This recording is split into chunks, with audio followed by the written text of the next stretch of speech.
ಶ್ರೀ ಗಣಪತಿ ಶಾರದಾ ಗುರುಭ್ಯೋ ನಮಃ. ಉತ್ತರಂ ಯತ್ ಸಮುದ್ರಸ್ಯ ಹಿಮಾದ್ರೇಶ್ಚೈವ ದಕ್ಷಿಣಂ ವರ್ಷಂ ತದ್ ಭಾರತಂ ನಾಮ ಭಾರತೀಯತ್ರ ಸಂತತಿ.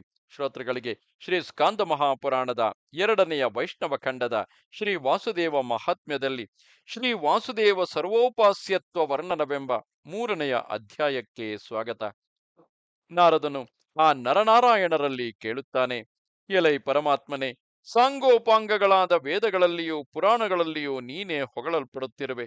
ಎಲೈ ಅಚ್ಯುತನೆ, ನೀನೇ ಶಾಶ್ವತನು, ಧಾತೃವು, ನಿಯಾಮಕನು, ಅಮೃತನು, ನೀನೇ ವಿಧಾತೃವು.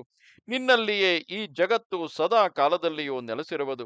ದೇವ, ನಾಲ್ಕು ಆಶ್ರಮಗಳವರು, ಸರ್ವ ವರ್ಣಗಳವರು, ನಾನಾ ಮೂರ್ತಿಗಳಲ್ಲಿ ನೆಲೆಸಿರುವ ನಿನ್ನನ್ನು ಬಗೆ ಬಗೆಯ ಕರ್ಮಗಳಿಂದ ದಿನ ದಿನವೂ ಪೂಜಿಸುತ್ತಾರೆ. ಸರ್ವಕ್ಕೂ ತಂದೆಯೂ ತಾಯಿಯೂ ಶಾಶ್ವತವಾದ ದೇವತೆಯು ಎಲ್ಲವೂ ನೀನೆ. ಅಂತಹ ನೀನು ಯಾವ ದೇವನನ್ನಾಗಲಿ ಪಿತೃವನ್ನಾಗಲಿ ಪೂಜಿಸುವೆಯೋ ನನಗೆ ತಿಳಿಯದಾಗಿದೆ. ಶ್ರೀನಾರಾಯಣನು ಹೇಳುತ್ತಾನೆ, ಎಲೈ ಬ್ರಾಹ್ಮಣನೇ, ಆತ್ಮಗುಹ್ಯವಾದ ಈ ರಹಸ್ಯವನ್ನು ಹೇಳಲಾಗದು. ಆದರೂ ನನ್ನಲ್ಲಿ ಭಕ್ತಿಯುಳ್ಳವನಾದ ನಿನಗೆ ಎಷ್ಟೋ ಅಷ್ಟನ್ನು ಮಾತ್ರ ವಿವರಿಸುತ್ತೇನೆ. ಸತ್ಯ ಜ್ಞಾನ ಸ್ವರೂಪನು ಅನಂತವೋ ಆದ ಬ್ರಹ್ಮವೆಂದು ಯಾರನ್ನು ವೇದಗಳಲ್ಲಿ ವರ್ಣಿಸಿದೆಯೋ, ತ್ರಿಗುಣಗಳಿಂದ ಬೇರೆಯಾದವನೆಂದು, ದಿವ್ಯ ವಿಗ್ರಹವುಳ್ಳ ಪುರುಷನೆಂದು, ಮಹಾಪುರುಷನೆಂದು, ವಾಸುದೇವನೆಂದು ಯಾವ ಪ್ರಭುವು ಹೇಳಲ್ಪಟ್ಟಿರುವನೋ, ಯಾವನು ನಾರಾಯಣ ಋಷಿಯೆಂದು, ವಿಷ್ಣುವೆಂದು, ಕೃಷ್ಣನೆಂದು, ಭಗವಂತನೆಂದು ವರ್ಣಿತನಾಗಿರುವನೋ ಅವನೊಬ್ಬನೇ ನಮಗೆ ದೇವತೆ. ನಮಗೆ ತಾಯಿ ತಂದೆಗಳು ಕೂಡ ಅವನೇ, ಹೀಗೆಂದು ನಾವು ತಿಳಿದುಕೊಂಡಿದ್ದೇವೆ. ದೇವ ಕಾರ್ಯದಲ್ಲಿಯೂ ಪಿತೃ ಕಾರ್ಯಗಳಲ್ಲಿಯೂ ನಾವು ಅವನನ್ನೇ ಪೂಜಿಸುತ್ತೇವೆ. ಎಲೈ ದ್ವಿಜನೆ, ಅವನಿಗಿಂತಲೂ ಶ್ರೇಷ್ಠನಾದ ಪಿತೃವಾಗಲಿ ದೇವತೆಯಾಗಲಿ ಇರುವುದಿಲ್ಲವು. ಬ್ರಹ್ಮಪುರೇಶ್ವರನಾದ ಆ ಕೃಷ್ಣನೇ ನಮ್ಮ ಆತ್ಮವೆಂದು ಅರಿಯಬೇಕು. ಎಲೈ ಬ್ರಾಹ್ಮಣನೇ, ಲೋಕದಲ್ಲಿ ಕಾಣಬರುತ್ತಿರುವ ಮರ್ಯಾದೆಯು ದೇವ ಸಂಬಂಧವಾದ ಮತ್ತು ಪಿತೃ ಸಂಬಂಧವಾದ ಕರ್ತವ್ಯಗಳನ್ನು ನಡೆಸಬೇಕೆಂಬ ಈ ನಿಯಮವು ಲೋಕಹಿತೈಷಿಯಾದ ಅವನಿಂದಲೇ ಪ್ರಸಿದ್ಧವಾಯಿತು. ಪ್ರವೃತ್ತಿ ಕರ್ಮವೆಂದು, ನಿವೃತ್ತಿ ಕರ್ಮವೆಂದು ವೈದಿಕ ಕರ್ಮವು ಎರಡು ಬಗೆಯಾಗಿರುವುದು. ಪುರುಷಾರ್ಥಗಳನ್ನು ಪಡೆದುಕೊಳ್ಳುವುದಕ್ಕೆ ಅವರವರ ಅಧಿಕಾರಕ್ಕೆ ತಕ್ಕಂತೆ ಅವುಗಳನ್ನು ವಿಧಿಸಲಾಗಿದೆ.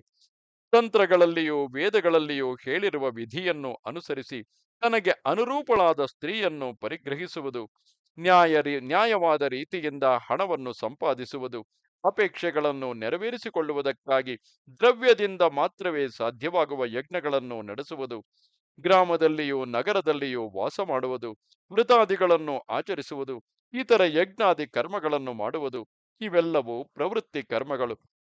ಈ ಪ್ರವೃತ್ತಿ ಕರ್ಮವು ಅಶಾಂತಿಕರವೆಂದು ಹೇಳಲಾಗಿದೆ.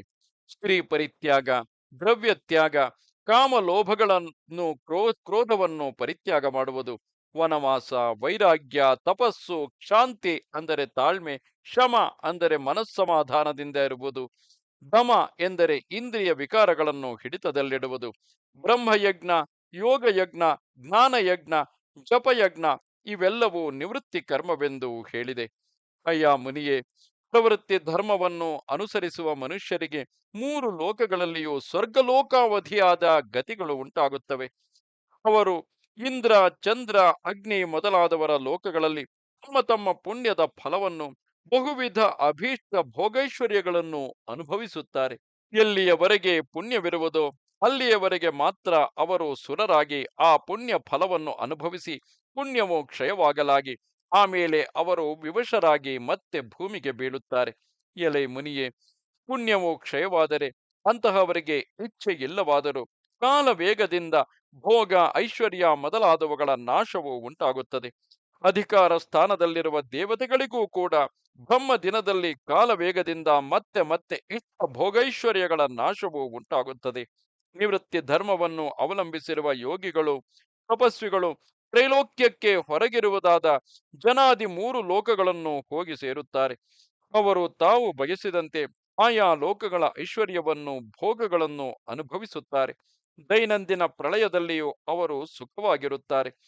ಎಲೈ ನಾರದನೆ, ಬ್ರಹ್ಮನ ಎರಡು ಪರಾರ್ಧಗಳ ಕೊನೆಯಲ್ಲಿ ಅವರ ಭೋಗ ಐಶ್ವರ್ಯ ಸಂಪತ್ತುಗಳೆಲ್ಲವೂ ಕಾಲಶಕ್ತಿಯಿಂದಲೇ ನಾಶವಾಗಿ ಹೋಗುತ್ತವೆ. ಅವರ ಆ ಲೋಕಗಳು ಅವುಗಳೊಡನೆಯೇ ನಾಶವಾಗುತ್ತವೆ. ಓ ಬ್ರಾಹ್ಮಣ, ಈ ಎರಡು ಬಗೆಯ ಕರ್ಮಗಳು ಗುಣಾತ್ಮಕವಾಗಿರುವುದಾದರೂ ವಿಷ್ಣು ಸಂಬಂಧ ಉಂಟಾಗುವುದಂತೆ ವಿಷ್ಣು ಸಂಬಂಧವು ಉಂಟಾಗುವಂತೆ ಮಾಡಿದರೆ, ಅಂದರೆ ಕೇವಲ ವಿಷ್ಣು ಪ್ರೀತ್ಯರ್ಥವಾಗಿಯೇ ಆಚರಿಸಲ್ಪಟ್ಟರೆ ಅವು ನಿರ್ಗುಣವೇ, ಅಂದರೆ ನಿಷ್ಕಾಮವೇ ಆಗುತ್ತವೆ. ಆದುದರಿಂದ ಆ ಕರ್ಮ ಫಲವೂ ಕೂಡ ಅಕ್ಷಯವಾಗುತ್ತದೆ. ನರರ ಇಷ್ಟವೆಷ್ಟಿದೆಯೋ ಅದಕ್ಕಿಂತಲೂ ಅಧಿಕವಾಗುತ್ತದೆ. ಆ ಭಕ್ತರು ಅಷ್ಟಾವೃತ್ತಿಗಳಿಂದ ಅಷ್ಟಾವೃತ್ತಿಗಳಿಗಿಂತ ಶ್ರೇಷ್ಠವೆನಿಸಿರುವ ಭಗವಂತನ ನೆಲೆಯನ್ನೈದುತ್ತಾರೆ. ಆದುದರಿಂದ ವಿವೇಕಿಗಳಾದವರು ನಿವೃತ್ತಿ ಧರ್ಮವನ್ನು ಅನುಸರಿಸಿದವರೇ ಆಗಲಿ, ಪ್ರವೃತ್ತಿ ಧರ್ಮವನ್ನು ಅನುಸರಿಸಿದವರೇ ಆಗಲಿ, ಸದಾ ವಿಷ್ಣು ಭಕ್ತಿಯಿಂದ ಕೂಡಿದವರಾಗಿ ಸಕಲ ಕ್ರಿಯೆಗಳನ್ನು ಮಾಡುತ್ತಾರೆ.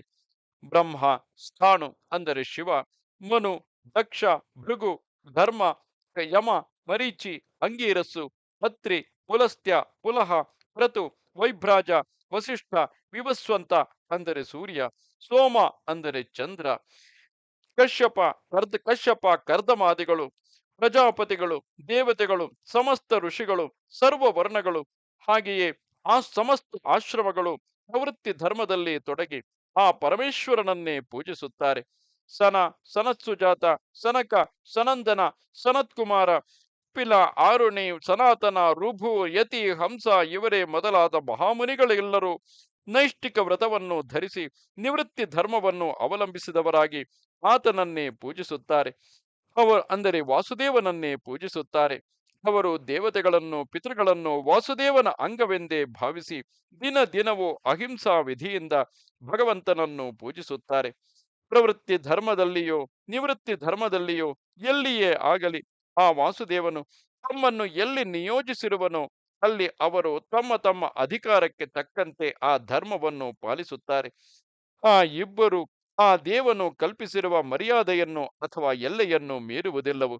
ಧರ್ಮ, ಅರ್ಥ, ಕಾಮ, ಮೋಕ್ಷಗಳೆಂಬ ಚತುರ್ವರ್ಗದಲ್ಲಿ ಅವರಲ್ಲಿ ಯಾರಿಗೆ ಯಾವುದು ಇಷ್ಟತಮವಾಗಿರುವುದೋ ಅದನ್ನು ಸರ್ವಶಕ್ತಿಪತಿಯಾದ ಆ ಪ್ರಭುವು ಸಂಪೂರ್ಣಗೊಳಿಸುತ್ತಾನೆ. ಭಕ್ತಿಯಿಂದ ಮಾಡಿದ ಪುಣ್ಯ ಕರ್ಮವು ಅಲ್ಪವೇ ಆದರೂ ಅದಕ್ಕೆ ಭಗವಂತನು ಪ್ರೀತನಾಗಿ ಮಹತ್ತಾದ ಮತ್ತು ಅಕ್ಷಯವಾದ ಇಷ್ಟಾರ್ಥಗಳನ್ನು ಕೊಟ್ಟೇ ಕೊಡುತ್ತಾನೆ.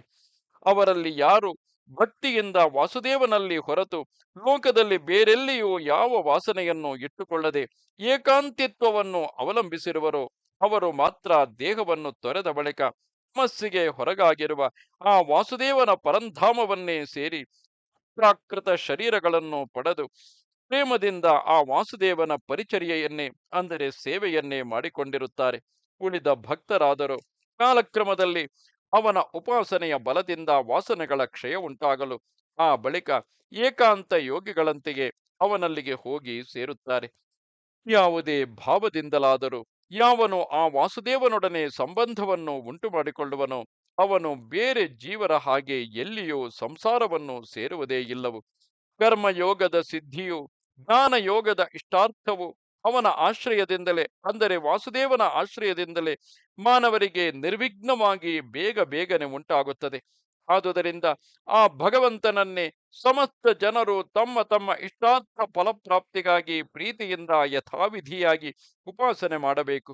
ಬ್ರಹ್ಮೈಕ್ಯವನ್ನು ಪಡೆದವರಾದರೂ ವಿಘ್ನವಿಲ್ಲದವರಾದರೂ ಸಹ ಬ್ರಹ್ಮ, ಶಿವ ಮೊದಲಾದವರು ಶ್ರೀ ಮಹಾವಿಷ್ಣುವಿನಲ್ಲಿ ಭಕ್ತಿಯನ್ನು ಮಾಡುತ್ತಾರೆ. ಆತನ ಮಹಾಗುಣಗಳು ಹೀಗಿವೆ. ಅಯ್ಯ ನಾರದನೆ, ಯಾವಾಗಲೂ ನನ್ನಲ್ಲಿ ಭಕ್ತಿಯುಳ್ಳವನಾದ ನಿನಗೆ ಅತಿ ಪ್ರೇಮದಿಂದ ಈ ಗೂಢ ವಿಷಯವೆಲ್ಲವನ್ನೂ ಹೇಳಿದ್ದೇನೆ. ಇಲ್ಲಿಗೆ 81,000 ಶ್ಲೋಕಗಳ ಸಂಹಿತೆಯೆಂದು ಪ್ರಸಿದ್ಧವಾದ ಶ್ರೀ ಸ್ಕಾಂದ ಮಹಾಪುರಾಣದ 2ನೆಯ ವೈಷ್ಣವ ಖಂಡದ ಶ್ರೀ ವಾಸುದೇವ ಮಹಾತ್ಮ್ಯದಲ್ಲಿ ಶ್ರೀ ವಾಸುದೇವ ಸರ್ವೋಪಾಸ್ಯತ್ವ ನಿರೂಪಣ ವರ್ಣನವೆಂಬ 3ನೆಯ ಅಧ್ಯಾಯವು ಮುಗಿದುದು. ನಮಸ್ತೆ ಶಾರದೆ ದೇವಿ ಕಾಶ್ಮೀರ ಪುರವಾಸಿನಿ ತ್ವಾಮಹಂ ಪ್ರಾರ್ಥಿಗೆ ನಿತ್ಯಂ ವಿದ್ಯಾದಾನಂಚ ದೇಹಿವೆ. ನಮಸ್ಕಾರ.